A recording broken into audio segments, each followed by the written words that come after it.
ជំរាបសួរនិងសូមគោរពដល់ពុកម៉ែបងប្អូនទាំងអស់គ្នាដែលចូលមកកាន់ Channel របស់ Admin ដើម្បីទស្សនាវីដេអូតម្រុយឆ្នោតខ្មែរសម្រាប់ថ្ងៃទី16ខែ4ឆ្នាំ2025សម្រាប់វេលាម៉ោង1ម៉ោង3និងម៉ោង6ដូច្នេះកុំបង្អង់យូរសូមពុកម៉ែបងប្អូនកលេចមកមើលតម្រុយ2លេខតម្រុយ2លេខ Admin គឺមានលេខ74 78 90 96សម្រាប់ប៉ោះ ABCD បន្តមកគឺខ្ទង់ O ខ្ទង់ O Admin គឺ O នៅខ្ទង់7ខ្ទង់9សម្រាប់ប៉ោះ ABCD ដូចគ្នាបន្តមកគឺលេខពិសេស Admin គឺមានលេខ577គុណ424គុណនិង236គុណ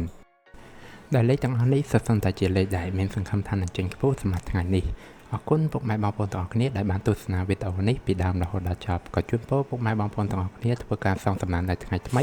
ទទួលបាននូវការហេងឆ្នះចំទាំងអស់គ្នា